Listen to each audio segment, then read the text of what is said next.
स्वामी विवेकानंद ने एक बार कहा था कि अपने जीवन का एक लक्ष्य निर्धारित करो, अपने पूरे शरीर को उस एक लक्ष्य से भर दो और हर दूसरे विचार को अपनी ज़िंदगी से निकाल दो। यही सफल होने का मूल मंत्र है। हमें से कई लोग डॉक्टर एपीजे अब्दुल कलाम साहब को इंस्पिरेशन मानते हैं, लेकिन क्या आपको पता है कि उनकी इंस्पिरेशन कौन है?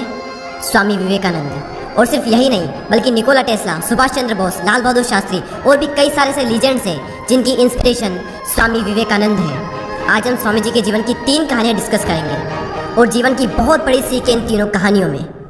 पहली कहानी, एक बार स्वामी जी को नदी पार करना था और वो नदी के पास में खड़े थे। तभी एक साधु ने आकर उनसे पूछा, क्या आप ही स्वामी विवेकानंद हो? स्वामी जी ने जवाब दिया कि जी हाँ, मैं ही स्वामी विवेकानंद हूँ। तभी साधु ने पूछा कि स्वामी जी आप यहाँ पर क्या कर रहे हो? स्वामी जी ने कहा कि मुझे नदी पार करना है और मैं नाव का इंतजार कर रहा हूँ।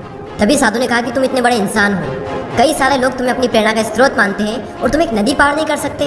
देखो मैं तुम्हें नदी पार करके बताता हूँ। तभी उस साधु ने पानी पर चल करके उस नदी को पार किया और फिर से पानी पर चल करके स्वामी जी के पास लौट कर आए और बोले कि देखो मेरे पास इतनी शक्ति है, मेरे पास इतना टैलेंट है, मेरे पास इतना ज्ञान है, उसके बावजूद भी मुझे कोई नहीं जानता। और तुम्हारे पास कोई ज्ञान नहीं, कोई शक्तियाँ नहीं, उसके बावजूद भी तुम्हें सब जानते हैं। तभी स्वामी जी मुस्कुराए और साधु से पूछा कि तुम्हें यह विद्या सीखने में कितना टाइम लगा? साधु ने कहा कि 15 साल। इतने में स्वामी जी की नाव आ गई और स्वामी जी ने साधु को नाव में बैठाया और वहाँ से चल दिए। दोनों ने नाव में बैठकर नदी पार की और पार करने के बाद स्वामी जी ने अपनी जेब से 1 रुपया बाहर निकाला और उस नाव वाले को दे दिया। यानी कि दोनों के मिला के 50-50 पैसे यानी 1 रुपया उन्हें दे दिया। तभी स्वामी जी ने साधु से कहा कि जो काम तुम 50 पैसे में कर सकते थे, उसके लिए तुमने अपनी ज़िंदगी के 15 साल बर्बाद कर दिए। और अगर यही 15 साल तुम समाज की भलाई में लगाते तो आज तुम्हें भी पूरी दुनिया जानती। और मैंने यही किया, इसलिए मुझे पूरी दुनिया जानती है और तुम्हें कोई नहीं जानता। और स्वामी जी ने साधु से कहा कि तुम्हारी तरह कई सारे लोग ऐसी चीज़ों में अपने दिन, हफ्ते, महीने, साल लगा देते हैं जिनका उनकी ज़िंदगी में कोई मतलब नहीं निकलता। इसलिए अपने टाइम को ऐसी जगह पर लगाओ जहाँ पर उसका एक्चुअल में कोई सेंस निकले, क्योंकि टाइम से बढ़कर इस दुनिया में कोई भी इंपॉर्टेंट चीज़ नहीं है। अगर समय बर्बाद तो ज़िंदगी बर्बाद। दूसरी कहानी, एक बार स्वामी जी एक ब्रिज पर चल रहे थे। तभी वहाँ पर कुछ बंदर उनके पीछे पड़ जाते हैं। कोई बंदर उन पर लपक रहा, कोई उनका प्रसाद छीनने की कोशिश कर रहा और स्वामी जी उन बंदरों से पीछे छुड़ाने के लिए वहाँ से भागने लगे। स्वामी जी भागे जा रहे थे और वो बंदर भी उनके पीछे पीछे भागने लगे। तभी एक आदमी ने स्वामी जी से कहा कि तुम डरो मत, इनका सामना करो। तुम जितना ज़्यादा इनसे डरोगे ये तुम्हें उतना ही ज़्यादा डराएंगे। तभी स्वामी जी पीछे मुड़ते हैं और आँखें निकाल कर उन बंदरों पर जोर से चीखते हैं और तभी सारे बंदर वहाँ से दुम दबाकर भाग जाते हैं। और उन्हीं बंदरों की तरह होते हैं हमारे नेगेटिव थॉट्स, जिनसे हम डरते हैं। और जितना ज़्यादा हम इनसे डरेंगे ये हमें उतना ही ज़्यादा डराएंगे। इसलिए नेगेटिव थॉट्स और डर से डरो मत, बल्कि उनका सामना करो।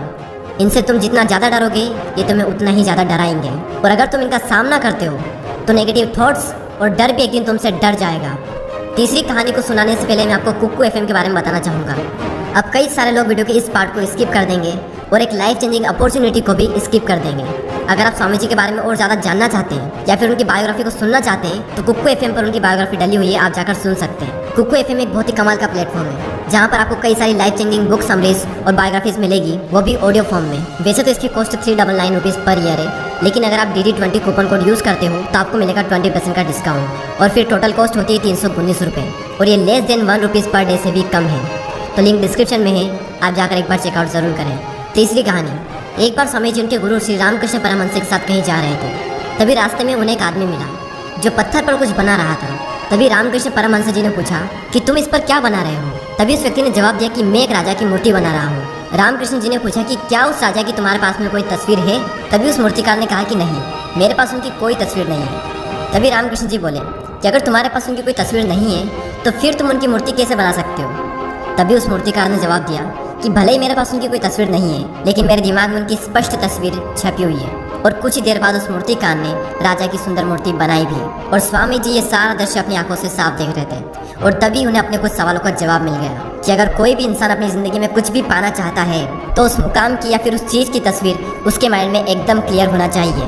तो दोस्तों, उम्मीद करता हूँ कि आपको ये तीनों कहानियाँ पसंद आई होगी। इसी तरह के और भी वीडियोस